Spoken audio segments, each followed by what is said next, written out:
Welcome to Umbrella ND's groundbreaking Health Equity Panel Series for neurodivergent adults. We're bringing together diverse voices to tackle the most pressing health equity issues facing neurodivergent communities today.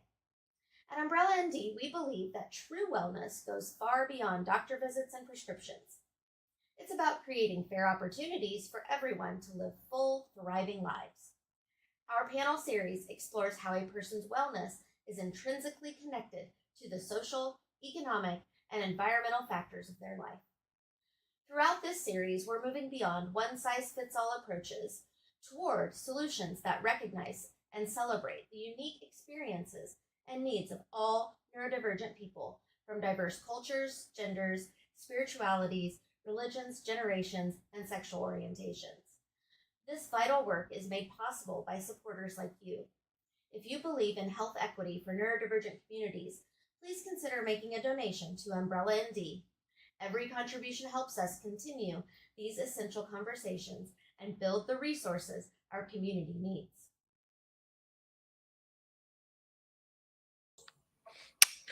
Welcome, everyone. I hope everyone's doing well today. My name is Sheldon Gay, and I am your host and moderator.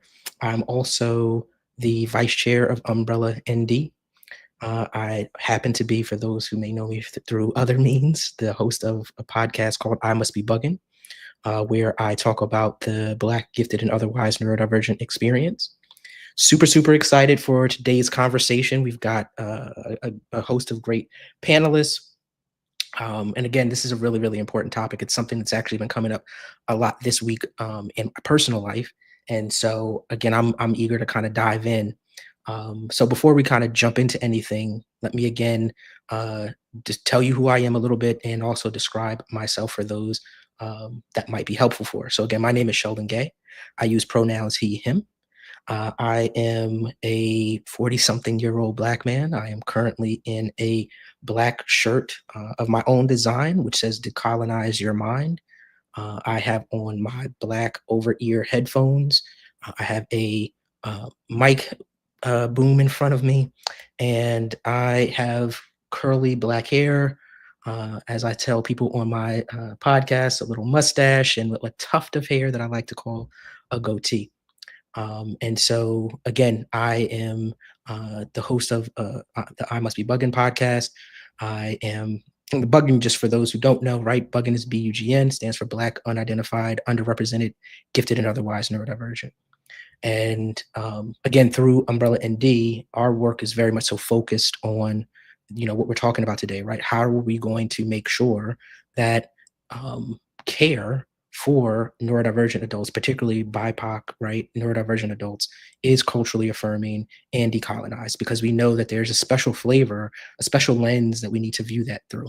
And so with that, I'm going to move on to talking about, our panelists that we have here. Then I'll let them, excuse me, describe themselves as they are introduced, but I'll just give you, some short bios for each of them. So first, we have Karen Hewitt, who is Master's in Education, is a creative visionary and cultural strategist, and a founder of K. Hewitt Consulting and the Culture of You, a transformational storytelling platform. Diagnosed with ADHD later in life, they've been finding their own medicine through somatics, ancestral wisdom, and reimagining care for historically disinvested communities, right? We also have IngerShaye. IngerShaye is an inspiring executive leadership coach, psychotherapist, speaker, and the visionary founder of Alchemy Coaching and the ADHD Black Professionals Alliance. Having been diagnosed with ADHD later in life, she is uniquely qualified to empower the high-achieving Black women to unmask, embrace their true selves, and design a fulfilling life. She collaborates with organizations to create culturally inclusive, neurodiverse, affirming environments and ensuring everyone can thrive authentically.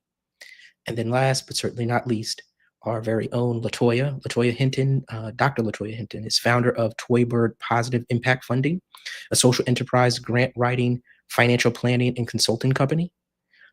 Hinton is an ND woman leader and mentor who identifies as a gifted, dyspraxic ADHDer with African and Indigenous roots.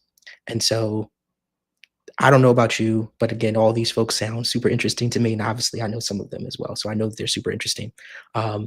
Please welcome all of our panelists, and if you all would go ahead and again describe and maybe, like I said, introduce yourselves a little bit. I'll start with LaToya here and work our way up to the top of the chain here. Thank you so much, Sheldon. It's so amazing to be here. My name is Dr. LaToya Hinton. I'll just do a quick visual description of me today. I'm wearing purple head wrap that has been twisted into a flower. I have light brown skin, hazel eyes, and short curly hair that is wrapped around my headscarf. I'm wearing some nice wooden dangly earrings. And I have a smile on my face because I'm so excited to be here and talk a little bit more about my organization, Toybird Positive Impact Funding, and a little bit of my background in decolonizing and culturally affirming care. Thanks. IngerShaye, do you want to go next?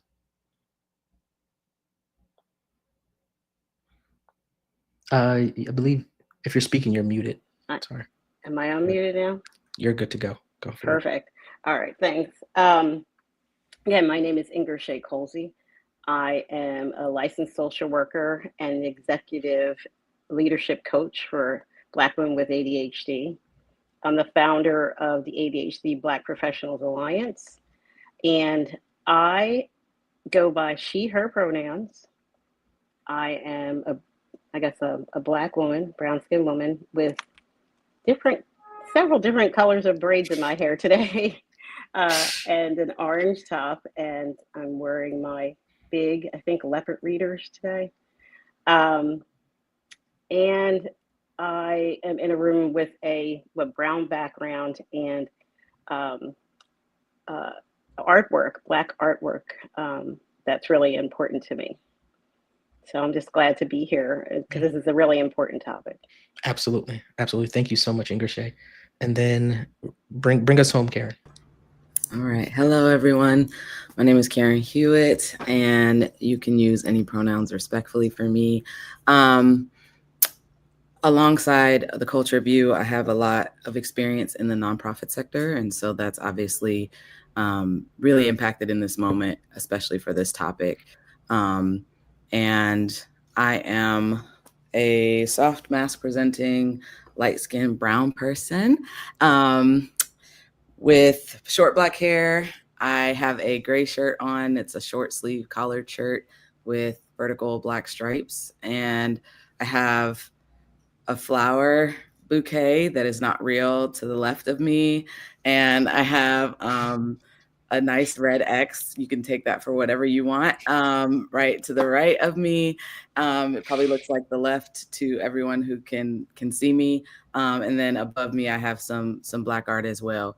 And I'm very, very happy to be here with these incredible people. Thank you so much. First of all, just even in these descriptions, I love it. First of all, there's so many flavors, right? We talk about just amongst Black folks and otherwise melanated folks, right? There's so many different flavors, and just how we describe ourselves, I think, is a reflection of this conversation as well, right? Because it is about reflecting who we want to be and how we want to be represented and how we want to be referred to, and choosing that for ourselves, right? And so in this work that we're doing and that we're talking about, as it relates to culturally affirming care, as it relates to decolonizing care, that stuff is non-trivial, right? That's a part of the journey. And so I'd like to start by just get into the first question, right, that we kind of had planned here, which is, let's just start, right? What does culturally affirming and decolonizing care mean for you personally as a neurodivergent BIPOC adult, right? I mean, I remember when I was even posting about this, one of my friends that I've known for years was like, I don't even know what half of this means, but I'm interested, I want to dig into it. So let's start. Let's tell them, what does that mean to you all? And anyone's welcome to start, or I will happily use my cursor to choose someone.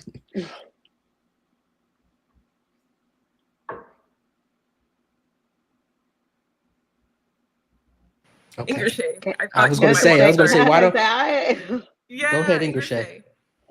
So it means to me like where you care for us is something that it unfortunately feels like it's a privilege, not a right. And that's not okay. So having it be like culturally affirming means that we don't have to shrink. We can be who we are as, people of color, no matter who you are, being neurodivergent. And it translates into just being who you are and being seen for who you are inside of care, because so many times care is seen through the white patriarchal lens that we're not seen, and so we're missed. I'm sure everybody on this panel has a story of a time where you weren't diagnosed or you didn't get the care that you needed because you weren't seen as a human and you weren't seen for who you are, and how the racism and maybe misogyny, ableism really impacted the care that you got. So for it to be culturally affirming, to see me and understand me and to believe my lived experience, and decolonizing, not just seeing through my own, seeing through their own white patriarchal lens, just allowing people to be seen as a whole and a human and to get the care they need, because it should not be where you feel like it's a privilege. It is definitely our right, and it's vital. Thanks. Yeah.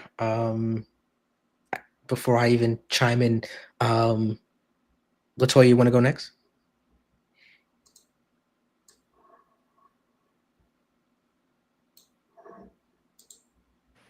Sure. I think for me,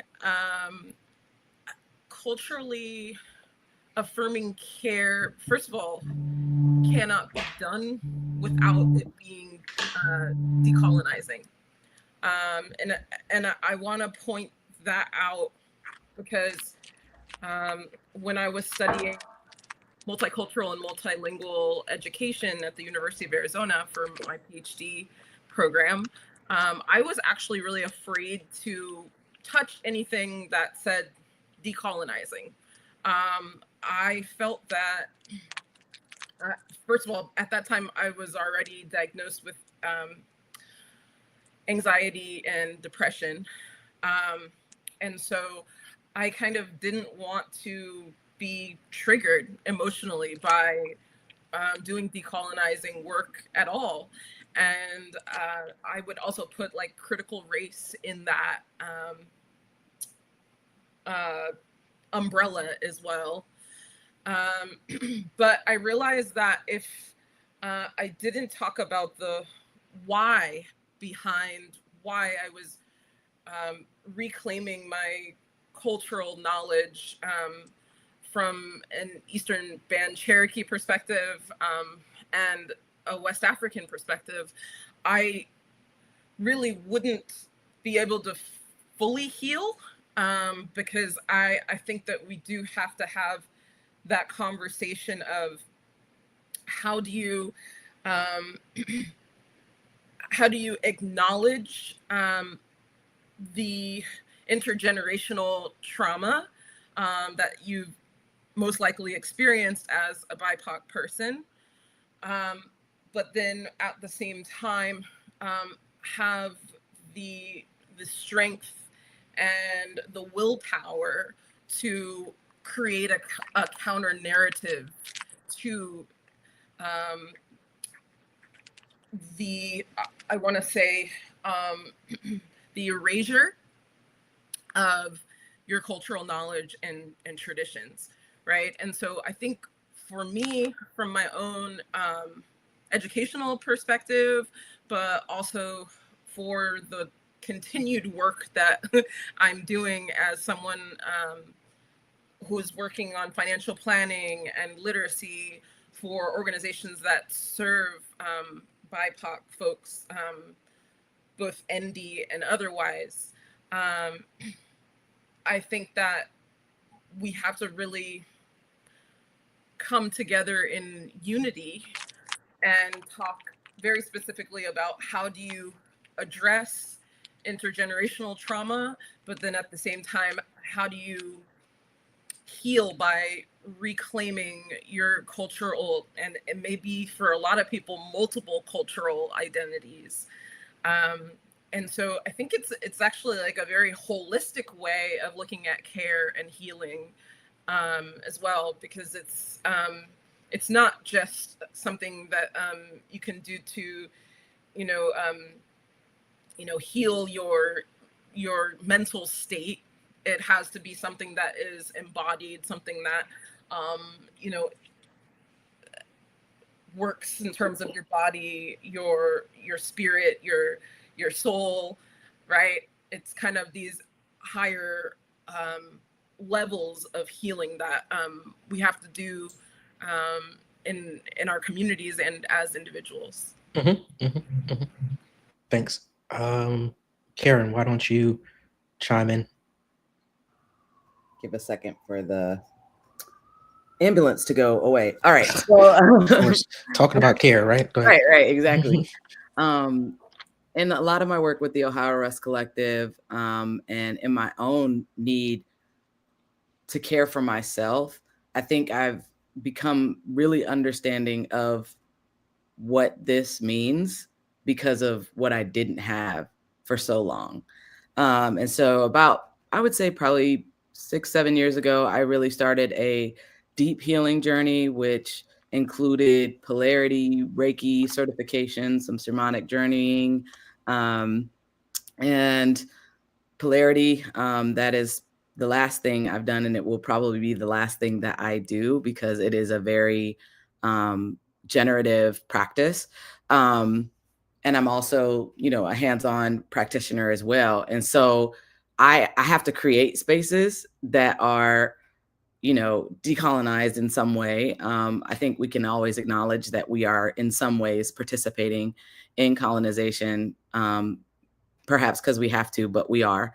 And so trying to make it culturally affirming as possible for me, it means that I have to know enough about folks that I'm working with, because they're not going to always have the same experience or lived experience that I'm going to have. And so it's asking questions, it's being curious.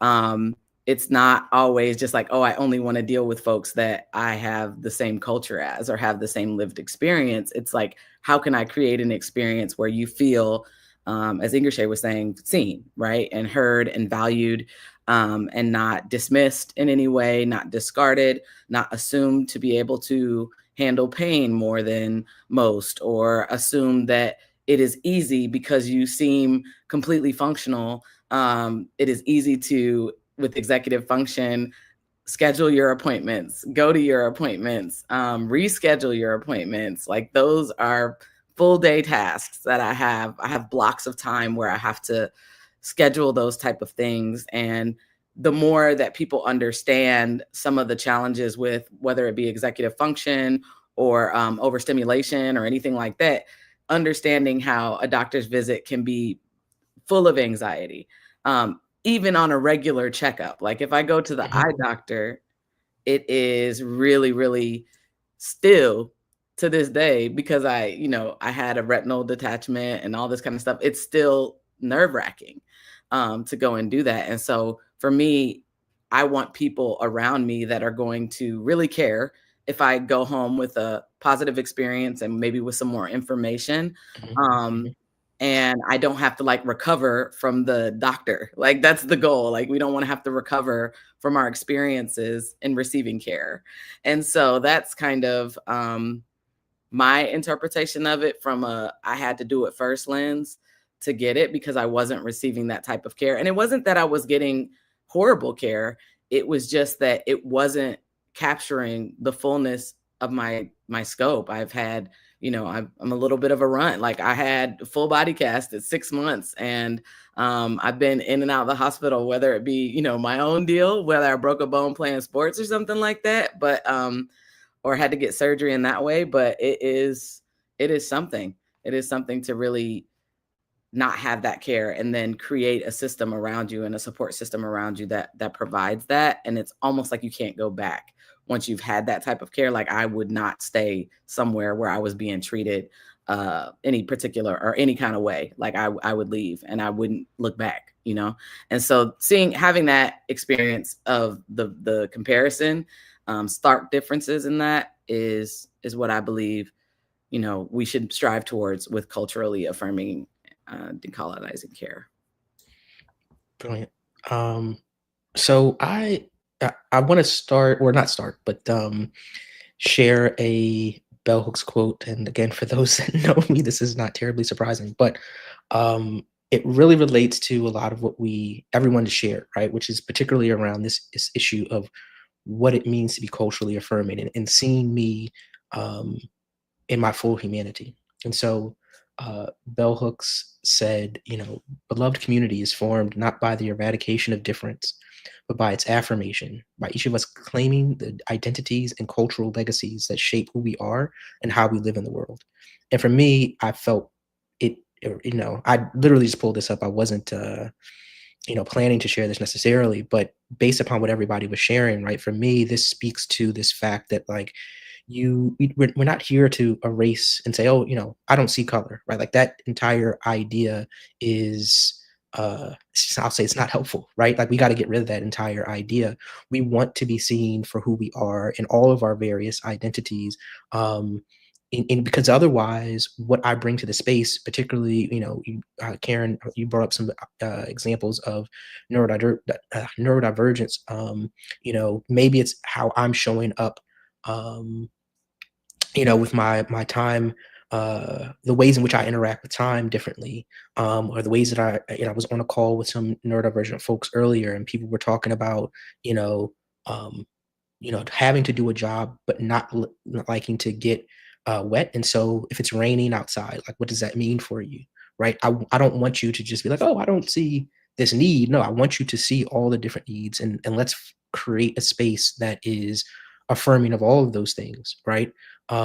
So I don't know if anybody had any thoughts about, again, the quote, but I guess I wanted to maybe just dig a little bit deeper into, for each of you, are there particular examples where, you know, maybe somebody had a lens that was, you know, again, I don't see, and again, insert identity, right? But it would have been really, really helpful in that space, to be seen, or maybe you did advocate for yourself in that scenario, right? Hopefully that makes sense. And again, if anyone wants to start, otherwise, like I said, I can also move on to the next question as well. But yeah, no, go ahead. Can you ask that in a different way? Yeah. So here's the short question is, can you give me an example? And honestly, you've not necessarily given us a specific example, but at least alluded to this from your own life. Is there an example that you can give of a time when being seen for your particular identity or identities would have been helpful?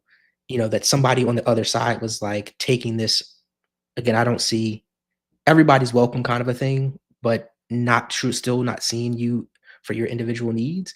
And then that caused a problem. And maybe in that scenario, you left feeling, you know, hurt, or maybe again, you advocated for yourself and then the situation changed. If you have an example of that, that's what I was just asking for.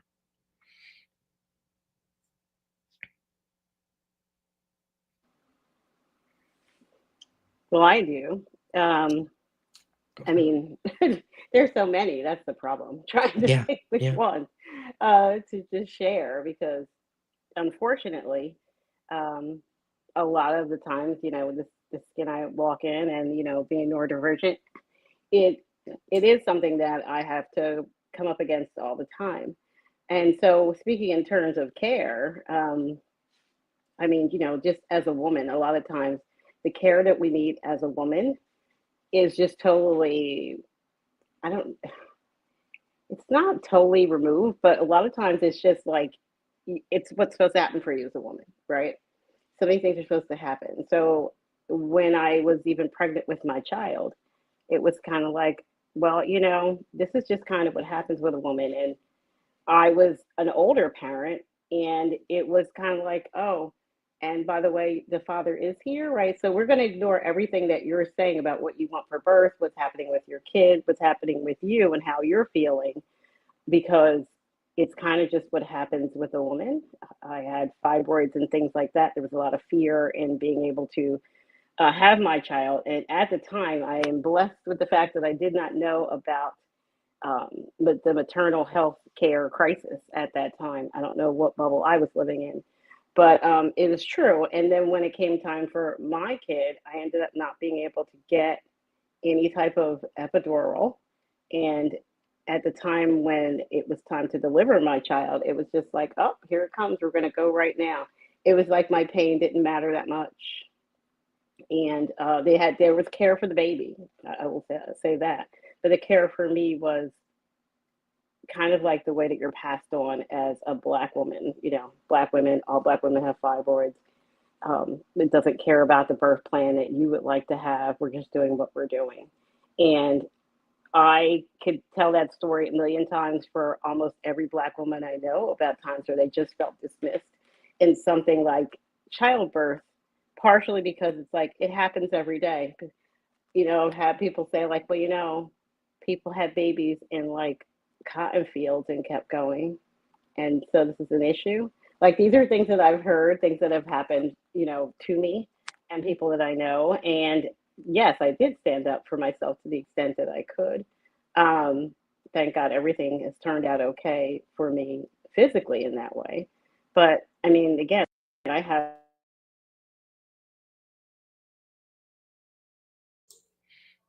Oh no. Looks like we might have lost IngerShaye. Oh, Are you back. still there? Okay. All right. IngerShaye, can you hear us? I can hear you. Can you hear me? Yes. Yeah, sorry, we lost you there for a couple of seconds. You were just kind of I was finished. I was finished though. okay. Because I'll Yeah. talk all day about this one, so I want to give everybody else a chance to say something. We're happy to hear it though. Like it, and it's one of those scenarios. I was really happy to hear someone talk about physical health, because we had a lot where we were talking about mental health in the last panel in our series. Our last panel was called Neuroaffirming Mental Health, and no one was able to really go there on the physical health side of things. And before that, even we had a holistic health panel. And so I feel like we keep looping it back around and making it holistic. And so I was just so happy to hear your experience, IngerShaye, with your maternity journey, because it is a space where there's a lot of inequity in our system in the United States.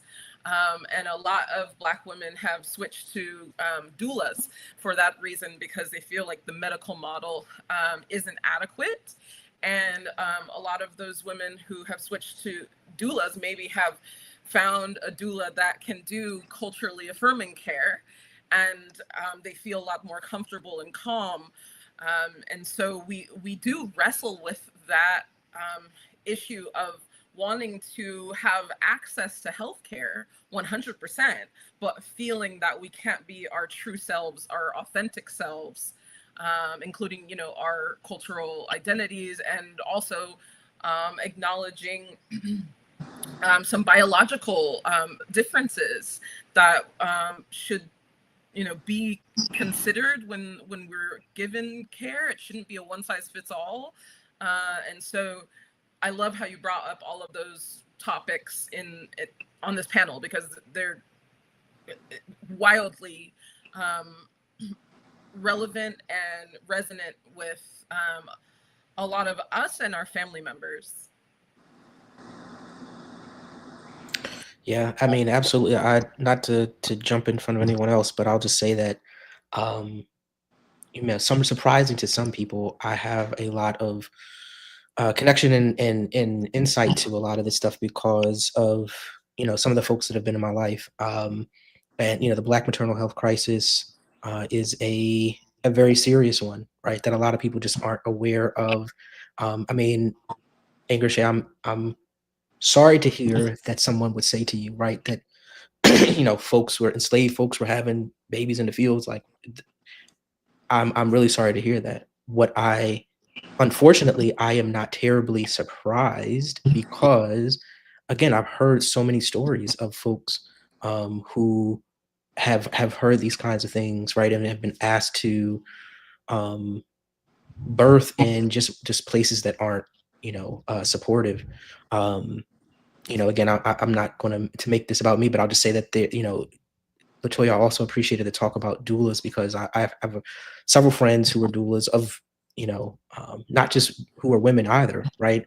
Who are helping to improve this care, and particularly, like I said, as melanated folks, making sure that care is given in a culturally affirming way that doesn't discount someone's pain tolerance, or doesn't discount someone's asking for help on something and just dismissing it, right? And so this is a really, really important topic, and I'm curious as well how a lot of this stuff plays into what folks may be seeing from a neurodivergent perspective, like how any of their varying neurotypes or whatever may also be highlighted by those different experiences.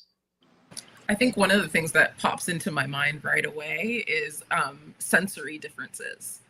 And I will say, I am late diagnosed ADHD. I self-identify as autistic. And when I was growing up, just give like an example, I had really long, thick, curly hair. And my mom would have to, comb and brush my hair for school and stuff like that. And I would just always be in pain. I would always be crying. And she put me in the bathtub and she would kind of tell me like, you can't go to school, if your hair is, tangled and all that kind of stuff. And she was worried about what the, social repercussions of that would be.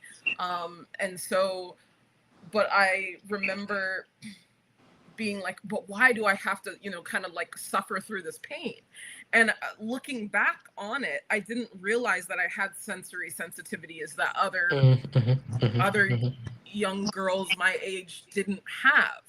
And so, and it would be like the same thing that, I'd be taken to a hairdresser and it would be a woman, doing individual, box braids or something for me.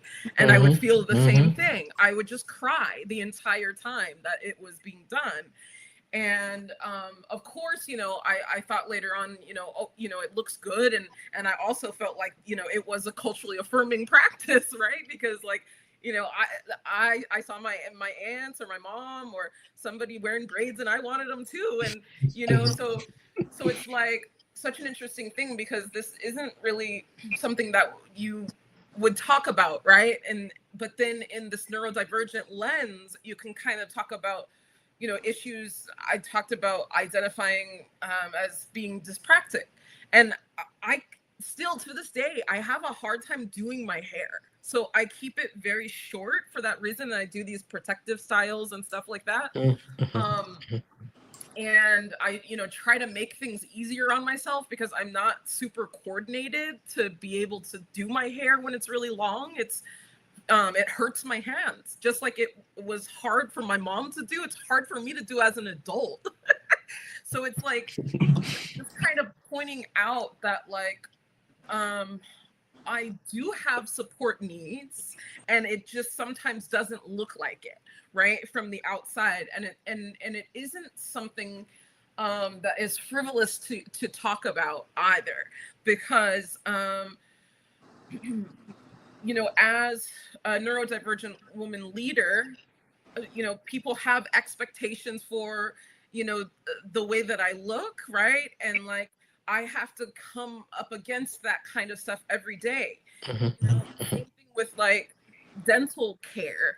Like my gums are really sensitive. Mm. And like, I was reading an article like not too long ago where someone was talking about, oh, I don't understand why, you know, autistic people have like such an issue taking care of their teeth. And it's like sensory sensitivities, right? Like, and so I'm going to have to go for more dental visits because of that. You know, if I don't have, you know, a toothpaste that works for me, you know, and doesn't make my gums, you know, get sensitive and bleed and, you know, pain, you know, have pain. So like, that's the layer of like neurodivergence, right? Coming into all of these societal standards that you have to live up to.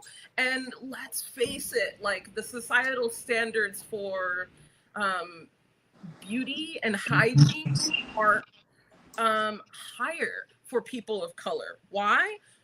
Colonialism, like racism, right? And so like we can't pretend that that's not a part of the story when we're telling these life experiences. We can't talk about the discrimination that you experience at a very high level for not having a strong handle on your hygiene and having a strong handle on your appearance, whatever that may be.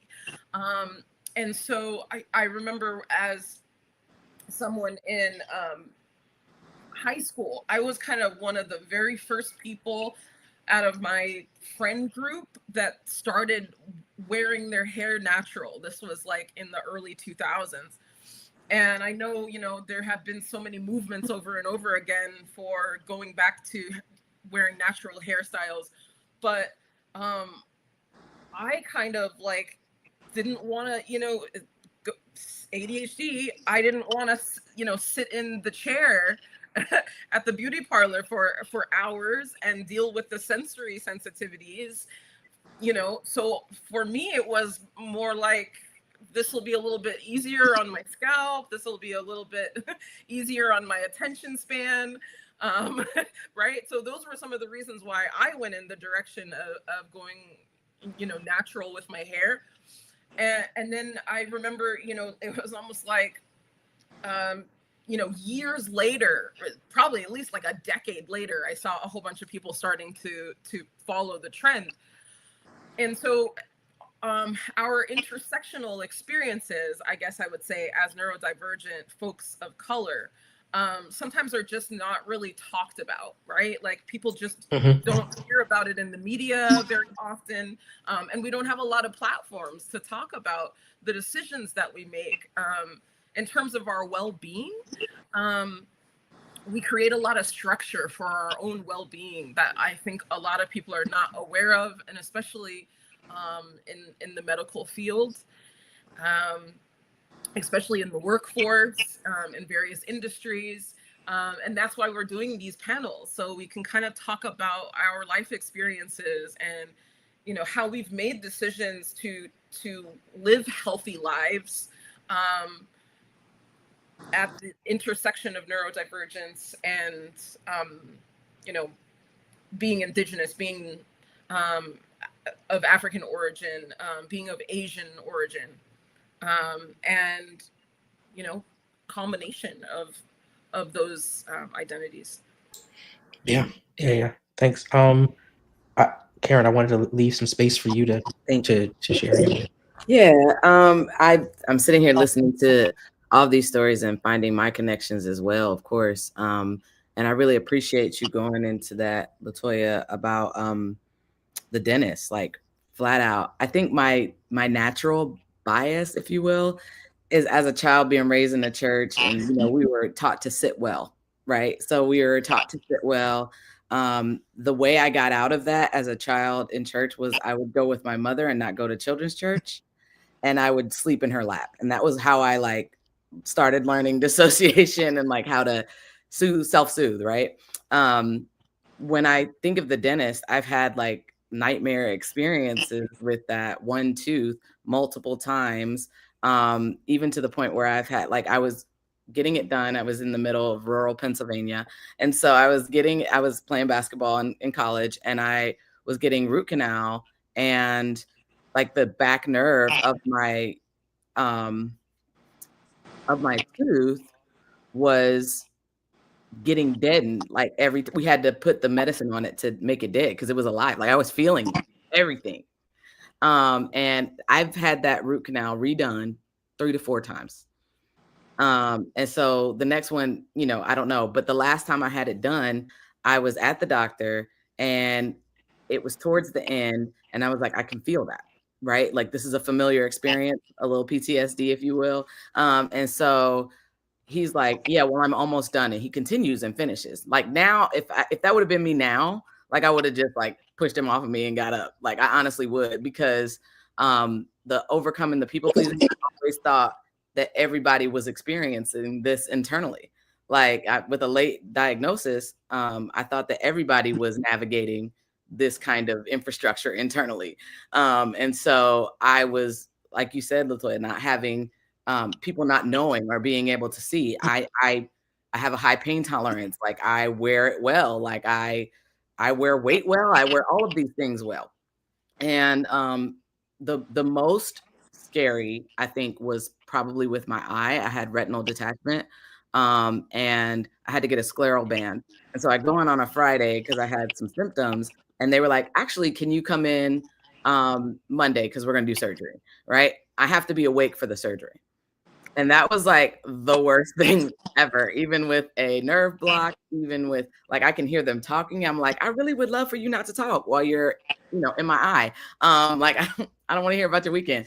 So yeah, it was like, I don't want to hear about that. So it was just like, it was taxing. And like, now that I'm more aware of my neurodivergence and the accommodations that I need, I can advocate for myself, whether it be a Valium before, or the equivalent of before a dentist appointment, or not having anything the day before or the day after, so I can recover and let myself recover. I'm used to going really fast pace, and I've had to slow down a lot since I have been diagnosed, because the unmasking and the competing ADHD, like the autism versus the ADHD, like that competition, sometimes in your head can be really daunting.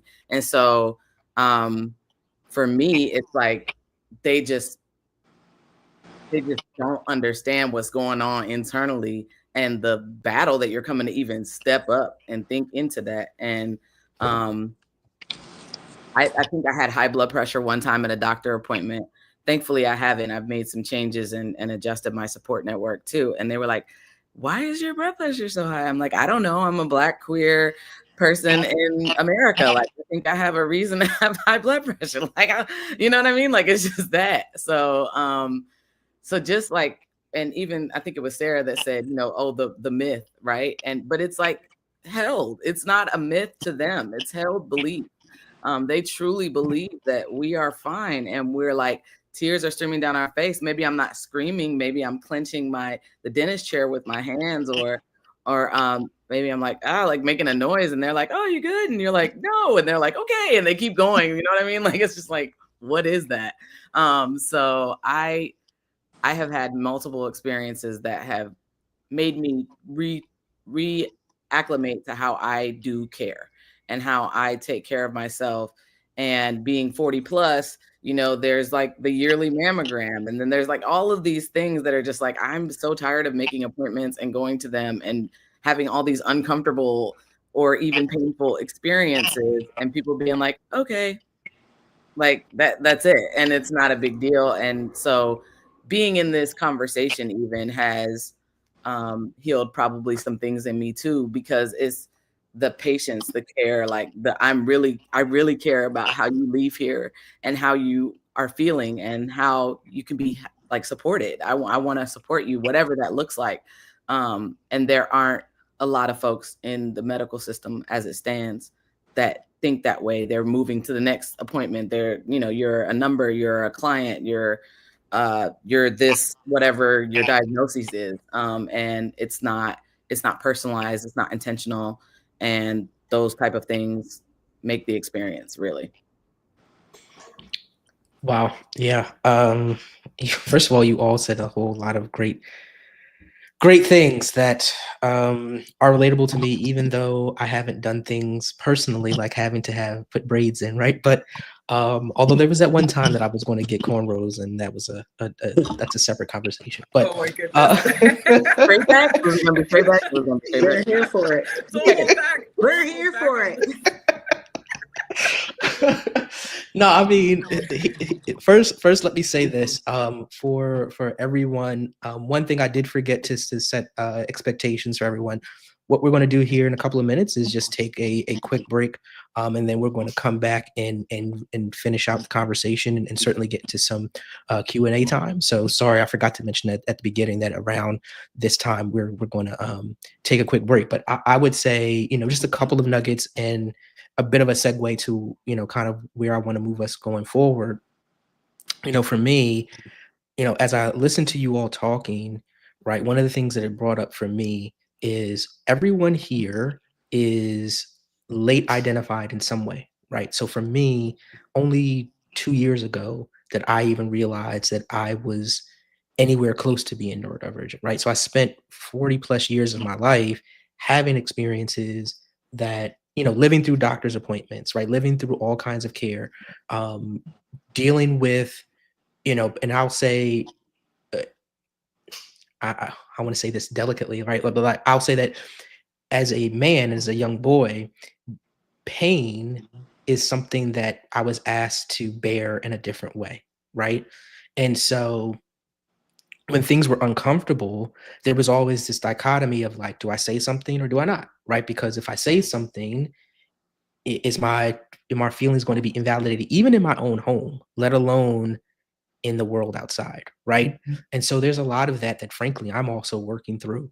I remember when I first realized that, I was gifted, I told people that it was like all of the like sensitivity dials were dialed up, because it was like, oh shoot, like I've been like I've been holding this, and this is why, you know, um, pains in my body, or just feeling stressed overall, right? Again, I can go into many different examples, but like all of a sudden my body was like, yeah, like this sound, it really does piss you off. And I'll even say just very quickly, like it may seem like I'm sitting in a cave, right? But that is because I realized that I have a light sensitivity. And so if you ever come and visit, most of the time, most rooms are very like dimly lit. I can turn on the quote unquote big light and I can deal with it. That's what I was dealing with for forever. But this is my home. This is my safe space, right? And so I've chosen how this space is set up for me.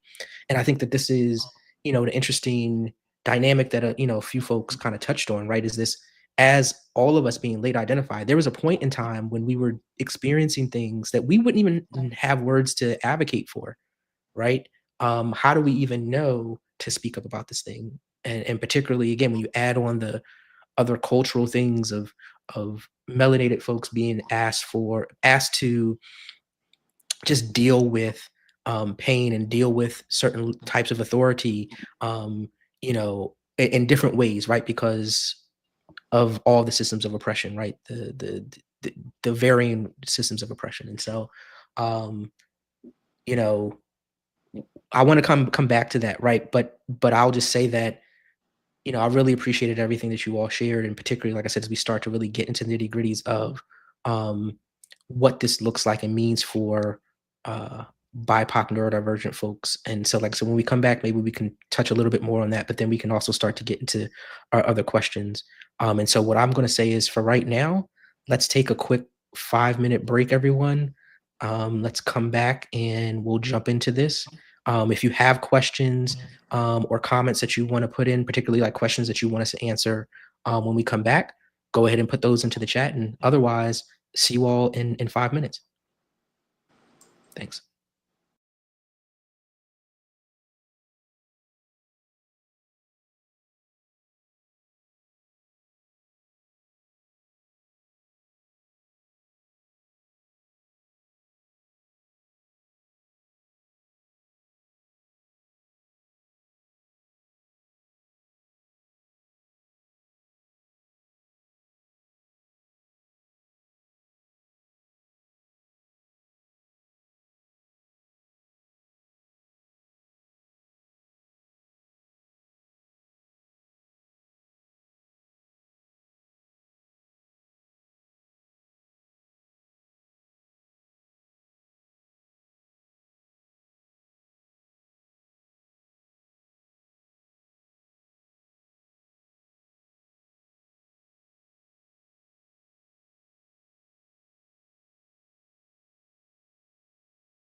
All right.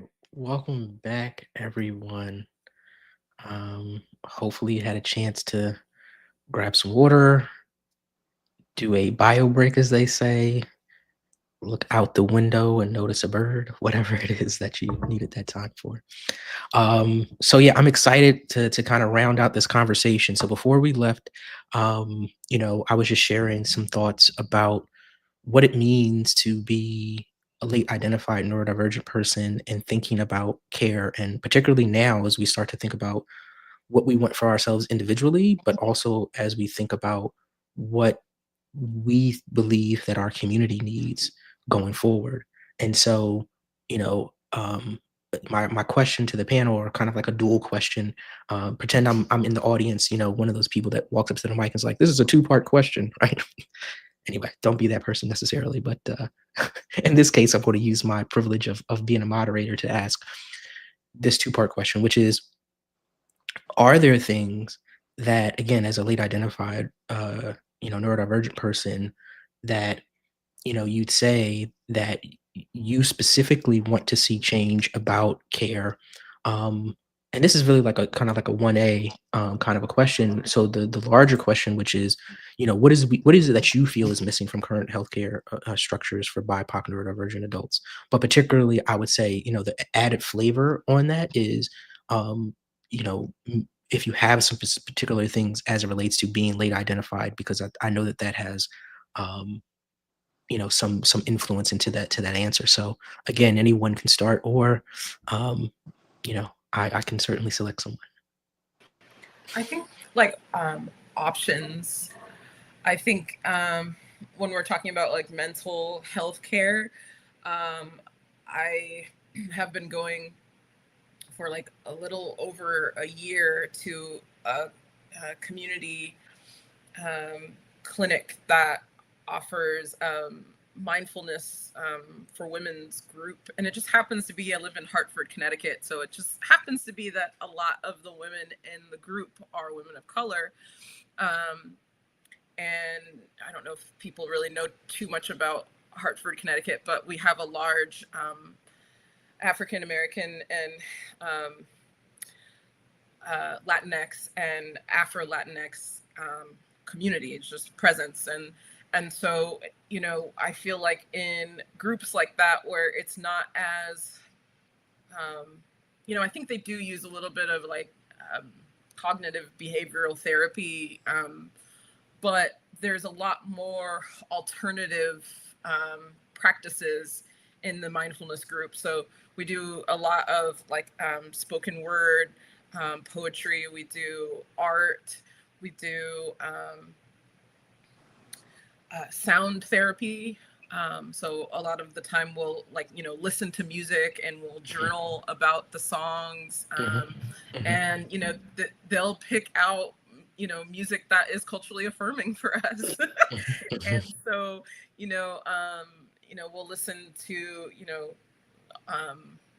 R&B and we don't really get like super religious and stuff like that, like there may be a couple of people in there that would want to listen to like maybe gospel music or something like that, but we keep it pretty neutral, but we do talk about how the music makes us feel.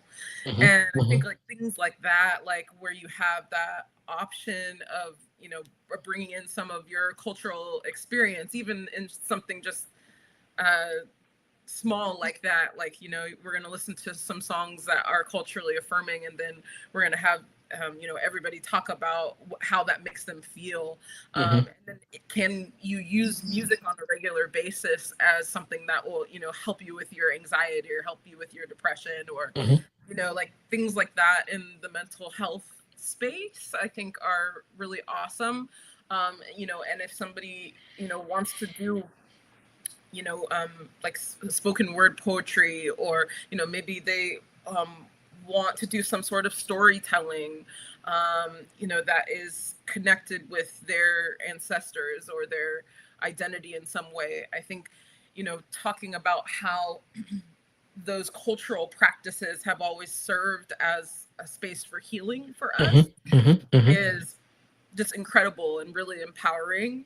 And it's transformative for a lot of people who, you know, maybe didn't have access to those forms of care.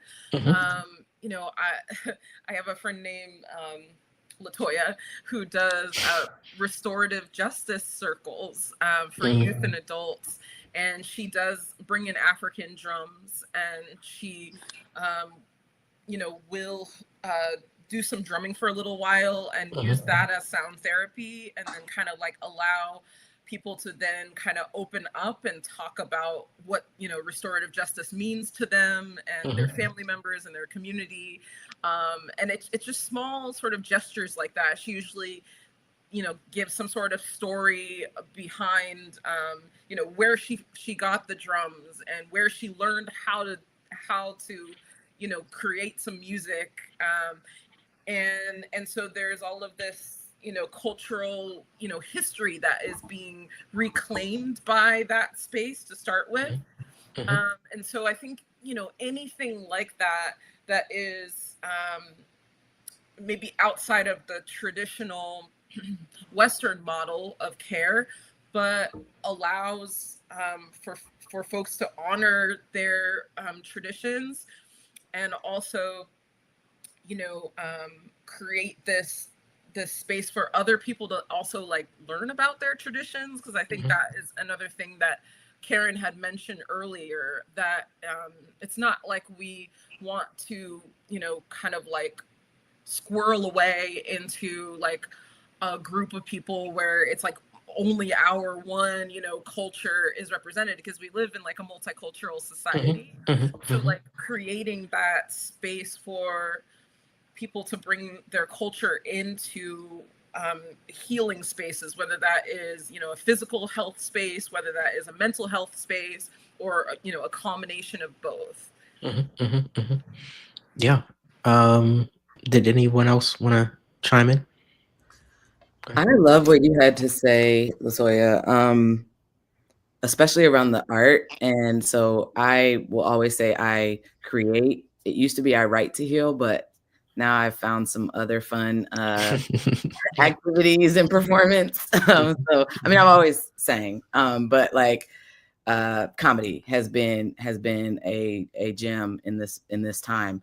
But like being able to express freely is there's like the process that's before that's healing, and then there's like the actual performance, which is like to be in community. And I think building community has been the biggest thing to keep us all okay. Like even if it's just checking on people, you know, virtually, or I know my friends that I got to check on if I haven't heard from them in a couple of days. Like we know each other in and out, and we're there for each other for family stuff. Like the lines are a little blurry now, and I think that's okay. Like I consider my community and my friend like chosen family. You know what I mean? And I think that's important. I think some things I've seen, really beautiful interactions and space held in Black, queer, and trans spaces, as well as survivors. And that's survivors of, you know, violence, and also of the carceral system. And so when I'm in those spaces, there's the first thing that I always am aware of is that it's centered on the most vulnerable in the room. And if that person is accommodated, then everybody will have what they need. And then the other thing I would say would be to be intentional about that. People are always like, well, you can't please everybody. No, but you can have options and support for everybody. You can think through it.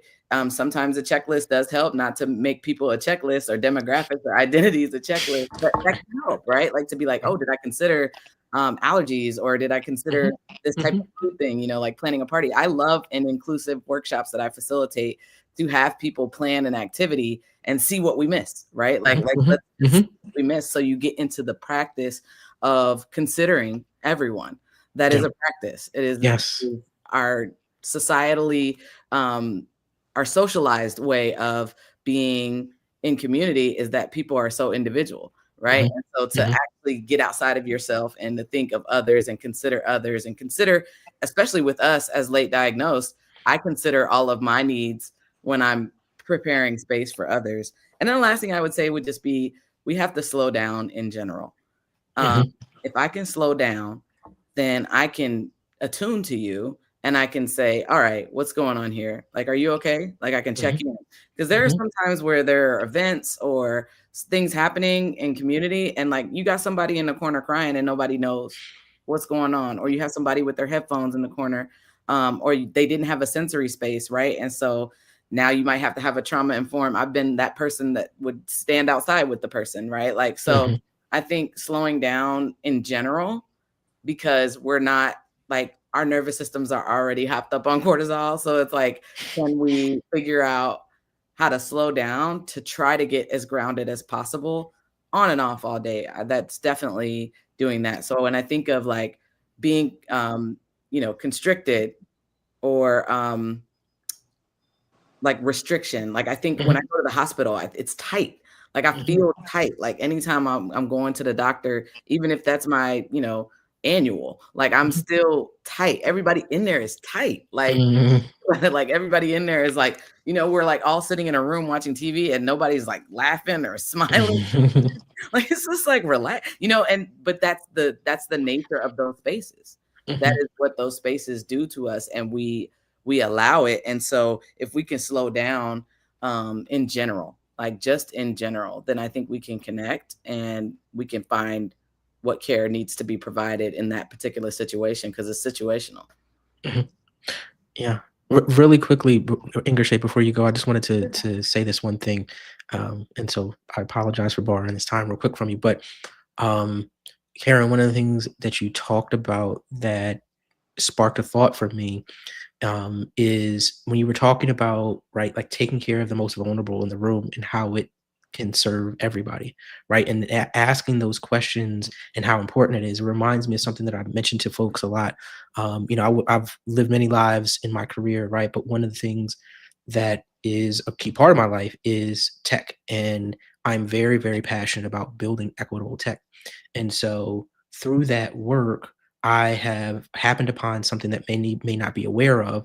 It's called the tarot cards of tech. And if you're not familiar, it's essentially a deck of tarot cards, right? That essentially allows you to ask those types of questions, right? So you flip a card over and it's like, whose voice is not being heard by what we're building, right? So if I'm building an app, right, a lot of people get caught up in just the fancy, just the exciting innovation and all that kind of fun stuff. But then the question becomes, okay, but whose voice is not being heard, right? Who haven't we talked to about the impact of this thing that we're building, right? And so having those kinds of things in place, you won't be able to solve every single problem, right? You won't be able to completely eliminate any kind of harm on any level for every single person, but that's not the goal. And I think that is like a false premise that's put out there, or at least a misguided one, right? I think for those of us that are doing the work, one of the things that we realize is that it's not about perfection, right? Like absolute perfection. It's really about the safe space comes from both the consideration, the compassion, and the space for repair, right? And having that accountability built in there to say, okay, look, that didn't feel right, or I didn't like how you said that, or whatever, right? And say, oh, okay, because I know the care and the compassion is here in this space, like the heart is here. We can talk about how to continue to walk down this path. But if you're not actually building those things, those systems into place, and you're just expecting those to appear because everyone just, is kumbaya all the time, right? Like that's not going to happen. I mean, I think we know that, right? Like we show up into these organizations, we show up into these spaces, and we still see, right? Like I can tell you there are places where excuse me, maybe it's an affinity group for Black people, but homophobia shows up, right? And it's like, well, that happens because we assumed, oh, this is a safe space. Everybody, it's like, but we don't have a system in place to make sure that everyone and all their identities can be, truly safe and truly accounted for in this space. And so I just wanted to make sure that I brought that, part of the conversation, kind of just put a little bit of a flag on it. So sorry, IngerShaye. Can I add on to that? Yeah, go ahead. Just real quick. I think that, like, I talk about it in terms of inclusion. we're always like, everyone's welcome. Everybody wants to say everyone's welcome. And I'm like, that's fine. Not for me. But like, cause I don't want people in there that aren't going to be considerate, that aren't going to, that aren't going to be kind. Don't come to my stuff. You know what I mean? Like, 100. But like, I think that it also, there's some self-choice in there, right? Like I have a lot of identities and intersections. So when I think about that, when I go to a space, I know, okay, these identities are going to be comfortable here. Do I want to go there? Do I want to go there and only have those identities present? Or do I want to stay in my home? You know what I mean? Like those are questions that I'm asking every day. And I think that piece about like, if you have a bunch of intersections and you have a lot of things that the isms are wrapped around, then we're deciding every day, like, I know that as a mass presenting, non-binary, gender non-confirming person, right? Like, I know that when I go to women-centered spaces, we're centering women. And it doesn't bother me that we're centering women. I knew that when I signed up, or I knew that when I got there, right? Like, so it's not a shock to me. It's never a shock to the most vulnerable. I'm just going to say that. We knew coming in what we were about to deal with. So like, it's never a shock to us. And so that's where I would say to what you were saying, Sheldon, is like, just know, like, the people that are fumbling and tripping up over the most, like, we're not like, we know what we came into. Just make it clear and be intentional and rigorous about what your audience is, what you want your audience to be, who is centered there. And then we can make decisions accordingly. Yeah. I love that. I love that with the intentionality, right? I think those are like little tweaks that you can do that go a really long way for creating safe spaces that really are inclusive. And so it can't be just that you assume that everybody knows that they belong, right? Like, you literally have to like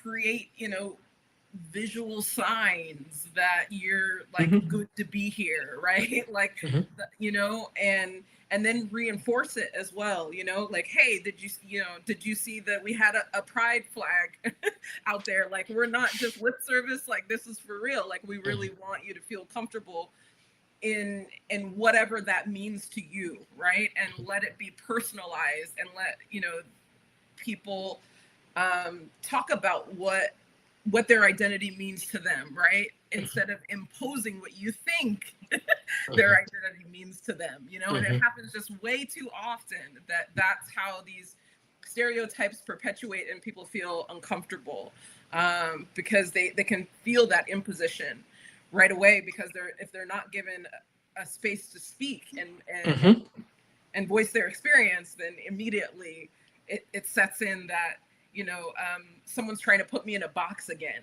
you know, and neurodivergent people, I have to say, we don't really like boxes too much, but that's because we tend to be the visionary leaders. We tend to be the folks that are, you know, trendsetters, a little bit ahead in terms of, you know, our ideas that can solve problems and things like that. But we need a space to voice our thoughts and our unique ways of seeing the world, right? And so I say that to practitioners.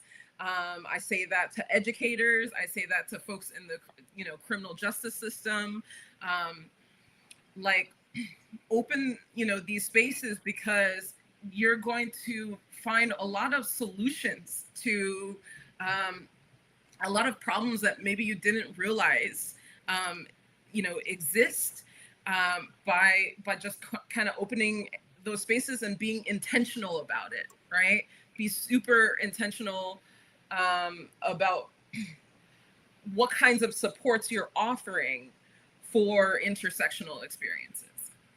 Absolutely.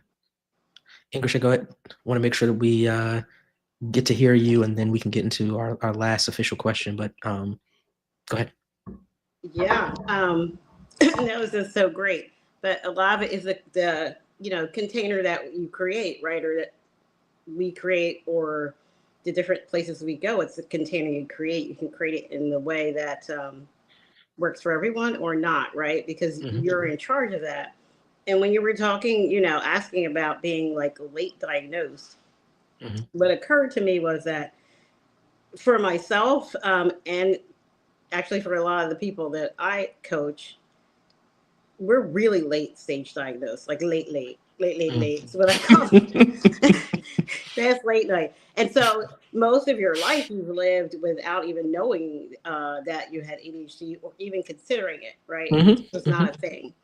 No one would have ever said that I had ADHD or, and all the things that, was able to accomplish. It's not something that the way that practitioners look at ADHD, we would say that we have it. And that happens for women a lot, especially women of color. So what it is for me is like the access to care, right? So the access to care and having more options for that care, right? So many times, I'm a therapist too, like it's got to be, like using things that are peer reviewed and, how ethical are these things that you're talking about where, like that's why I talk a lot about lived experience or the things that people, come to me and say, this was so impactful and helpful that, no doctor has ever mentioned or known about or would discount, especially ones that don't even know about decolonization, right? What I love is the ones that think that they're decolonizing and then they're really not, right? To me, I feel like that's the worst because I feel like then it becomes weaponized. So it's having spaces where the things that we know heal us are not just like accepted, but like revered. So you were talking about drumming circles and art and being creative. What I love about coaching is that it's a partnership, right? I partner with my clients. I'm not here to pathologize, right? So many times all of this is about pathology. I've been having a really great kind of conversation about, is this, a disability, and how some people feel like, well, disability is not a bad word. It's like, I don't think that it's a bad word. It's just that my brain is my brain and this is the way that it works. And what I like to do and have my clients do is figure out the best way that things are going to work for their brain. So it's no longer like pathologized to any extent, and that, are some things harder? Sure. But not having it where just because it's harder means that it's wrong, right? So many times people stop having care because a lot of times in the Western culture, if you don't do what the doctor said, then you're not compliant. Right. And there is, I can't remember the percentage. I just had it, but it went away. I was just doing a CE for doctors and nurse practitioners of how many people don't continue with care because they're so seen as non-compliant because it's so hard to get your meds or continue with them or going in to see people that don't understand what you're trying to say about your ADHD or how your symptoms are or the things that you may need. That it's like, what, screw it. You get better help sometimes, at the hair salon for your hairdresser. Like she's good, and you're talking about hair. I was like, yeah, I know about being tender-headed, but I would go every week. Most of the reason I go every week is, deal with the tender-headedness is to have that conversation with my hairdresser, right? She knows more about me than most people. And how that can be the culturally affirming care that I would need, even beyond if I was having someone that was more in a medical field that didn't get anything that I was saying. And I just think it's really important for us to look at the ways that just being pathologized as a human being and living through that for all of the years. I think that's the late stage diagnosis part. Living through all, sometimes you don't even know, right? You don't even know that you're doing it, right? I didn't think about this like with my hair. It's like just say, oh, you're tender, or with teeth, or again, I could tell stories of, like you said, just putting up with some things in the medical model, physically or in mental health, where it's just like, this is the way that they think that it's going to be because this is the way that they've been taught. And for us to be able to stand up and have our own spaces, which is what I provide, community. When you mention community, it's like, that's why I always say, the healing is community. Community is healing. That's why we have it. That's what we've always done. That's what we do. And when it's discounted, like that, there's no peer-reviewed study that could discuss that. But we know that it helps. And so providing the stuff that we need for ourselves, sometimes it is, I understand that we have to bring other people in sometimes, but a lot of times it's that we just need to really start to figure out too what it is that we need and provide it for ourselves in a way that's going to work for ourselves. And really spending time with that. And that's really what I do. So it's not to discount what other people are doing or not even bring in other folks, because they need to know too, because there aren't enough, especially practitioners, to be able to handle everyone who's neurodivergent. So we're going to have to reach out. But to be able for us to be able to provide the things that we need and then show it to other people. I feel like that's some of the things that we really could really spend a lot of time on and come together as a community to be able to do that. So like what you're doing, Karen, like I'd love to know the things that you're doing and be able to create a space, inside of what I'm doing or a bigger space for people. The same thing with you, LaToya. It's like, oh, and now you're doing that. Like, let's include that in there too. So that it's not that we're in these silos, that it's open to all of us. And I really think that if we could put our energies there, we could really make the biggest difference in the shortest amount of time. And so that's what I'm really like, the reason why starting the ADHD Black Professionals Alliance is for that, right? So we're not in silos, so that we can really come together and take care of our own. Yeah. Lots of great things that were shared. A couple of things as we proceed forward. One, this is semi-selfishly, this is really, as you were saying, say like, for folks who may not, I think it's probably backwards, right? But for those who listen to my podcast, one of the things that I say is labels don't have to feel like pathology, right? So I think that it's so important for us to be able to embrace these labels to better understand ourselves, to be able to connect with folks who, may have a shared experience, but not in a pathologized way, right? It's not about anyone being bad or broken or any of that stuff, right? It's just about how do we understand our humanity. And so that was just like a really, really good point. We have only but a few more minutes left, and I want to make sure it's a great segue because you were starting to talk about other people's work and your work as well, right? And so I want to get into the last question, but I would just ask us to be mindful of the time so that we can leave time for folks have questions. So the last question is, what specifically about your experience with advocacy and support would help other BIPOC neurodivergent adults' overall well-being? I can pop in. So I am also a co-founder with the Ohio REST Collective. The REST stands for Restorative Equity Through Sustainable Transformation. And so we are, my wife is a social worker and therapist. And so we will support people in regulating their nervous systems, because if you're making decisions, especially as a leader from that dysregulated or activated space, then you're in survival mode, making decisions that, for a time in COVID, we were keeping the lights on, and that's understandable.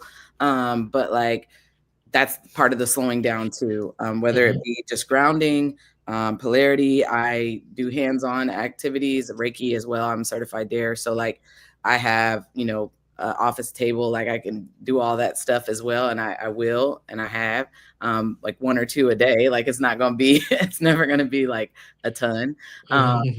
But also sound baths. I do some drumming. And then I would say the community piece, I curate experiences.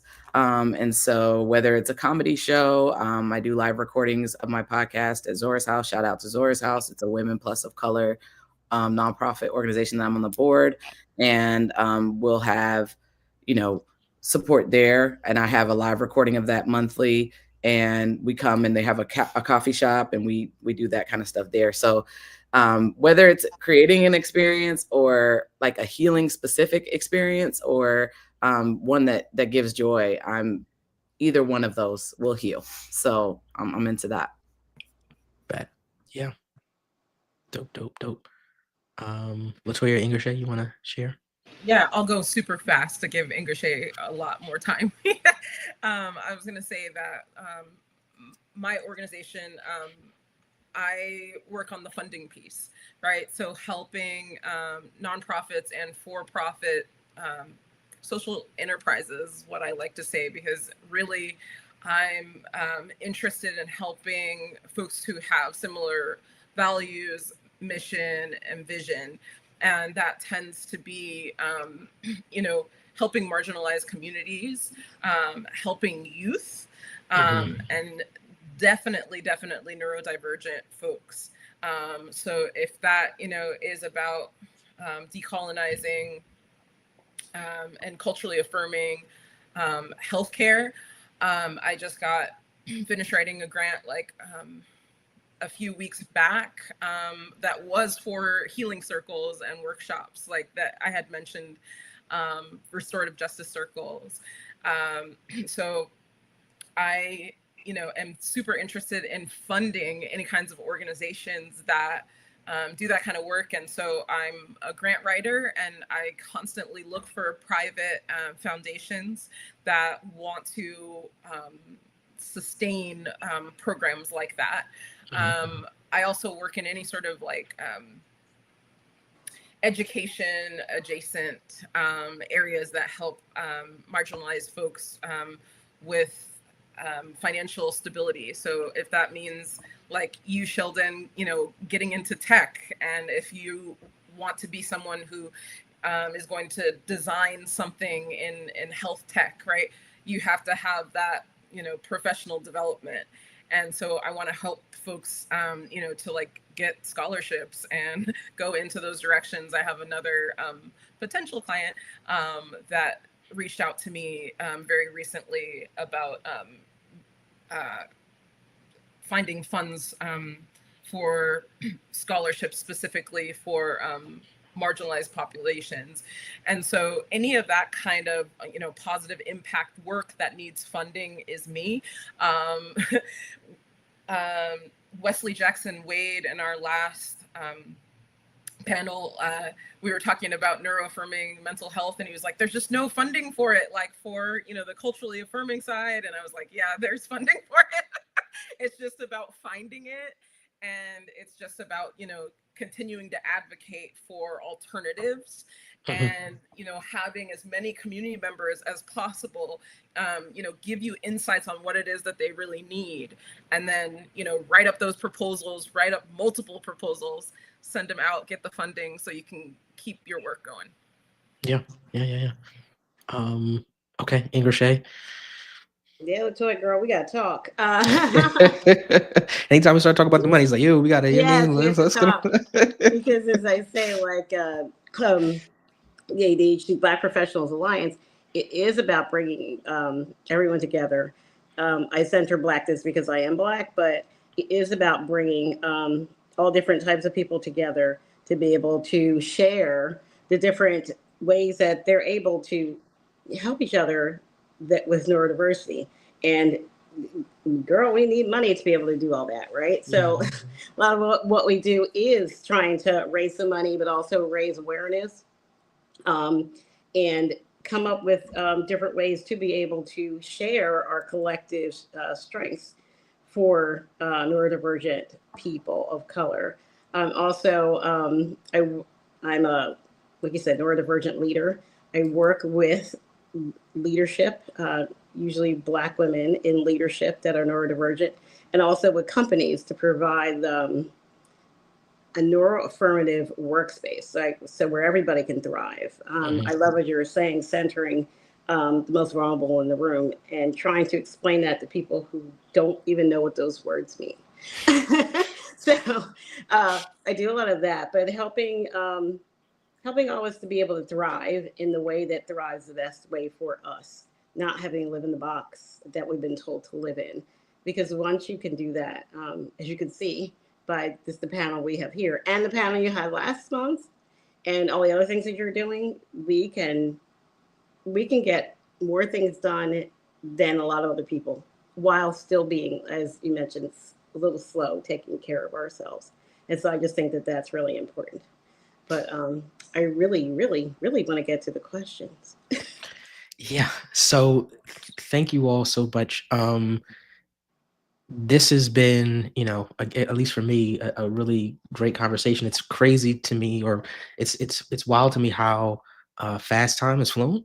Um, so, but I see one question that we have in here, which again, we're kind of at the end of time. So if we can try to answer, but also just be mindful of time, right?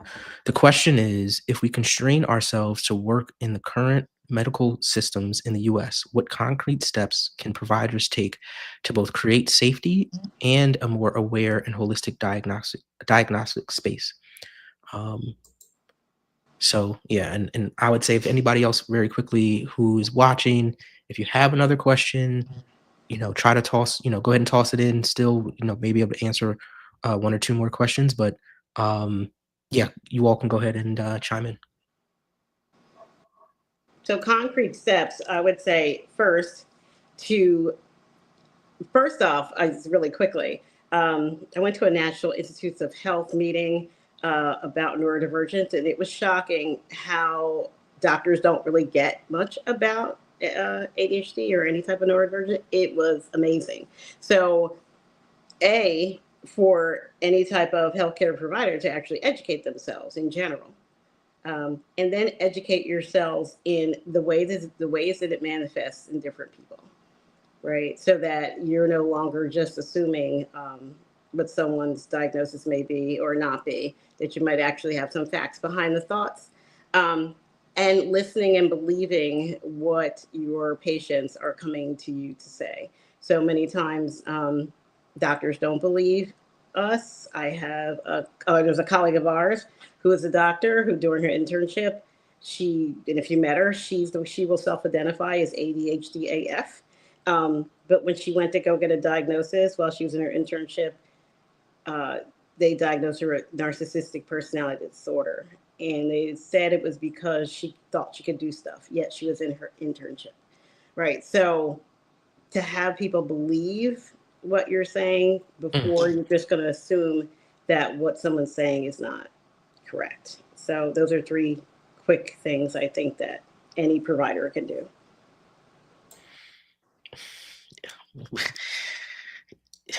Sorry, I'm just that, especially particularly the last part has got me stuck. But anybody else? Doesn't it?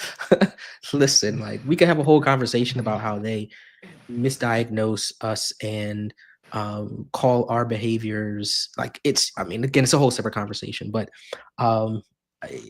anyway, who wants to go next before I just wanted to add in? I just wanted to add in, like, the holistic piece. I hope I haven't.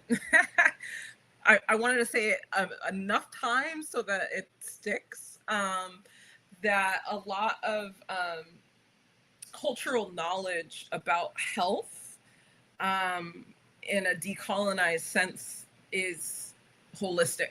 So one of the things that we didn't really get a lot of time to delve into, but we have other options moving into the future. We're going to continue to talk about these topics, but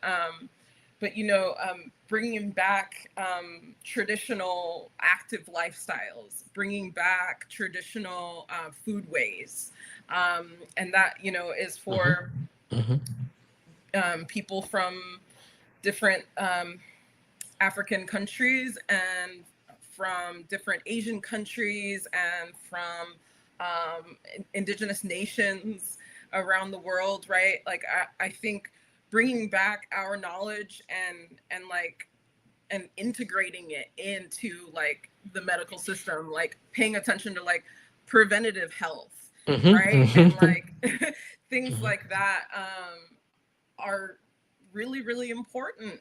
Like, I remember reading when I was working on, like, I think it was my master's degree, and I was studying the Cherokee language, and I remember finding someone's dissertation, and it was just like thousands and thousands of plants that had been that Cherokee people had used for hundreds of years, and that knowledge was just, kind of like erased, or it was, brushed under the rug somewhere, and somebody did just like an entire dissertation on like the medical use of plants. And so I and I think the same thing about like traditional Chinese medicine, and some of these really strong foundations of knowledge. Like don't forget about those schools of knowledge, right? Like bring those back in, bring the value back into that conversation, because I do think that that's a huge piece of how we empower our ancestors, because they had sustainable practices.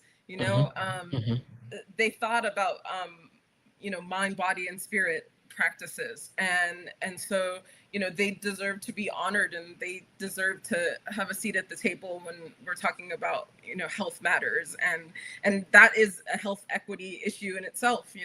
Their knowledge shouldn't be devalued, and so that's key to this conversation. I'm sad we didn't have enough time to really talk about that, but listen, time, we got to like do a part 2 of this, because there's just so much more to cover. Karen. I am in full agreement with what IngerShaye and LaToya have said. Another great book that is not indigenous or native, but it is African. And so Working the Root is a great book with all plants and what they treat. And so I would say, not to add anything to theirs, but tactically, operationally, intake forms, intake people that you're interacting with, those are the first persons you're going to see. They need to be trauma informed and trained and educated on that. And then the forms are very outdated. There's so much binary language in there. And like for someone like me, like there's nuance in a lot of conversations, like about my hip, or, like there's going to be some nuance there where I think my hip is impacting my back, right? Like, or stuff like that. And it's not a lot of room for that type of conversation. The most, I think, affirming I've gotten to like Planned Parenthood. And so like, and I used to go back there when I was in my 20s, you know what I mean? So like, just thinking about those intake processes, they can be really big to turn you off completely from getting care. And in that sense, definitely pursue the holistic route. Yeah. Again, thank you all. This has been a really, really fantastic conversation. Still so much to be discussed. I want to very quickly allow you all just to remind folks of where they can find you, on socials, online, or whatever, so that they can tap into your work in the future. Sure. So I'm easy. I am at IngerShaye everywhere. And it's IngerShaye.com is my website. Brilliant. toybirdfunds.online. Gotcha. And I'm also like very frequent on LinkedIn, obviously. But I do a poll every Wednesday for neurodivergent women leaders. And I have a creative mentorship and support group on LinkedIn.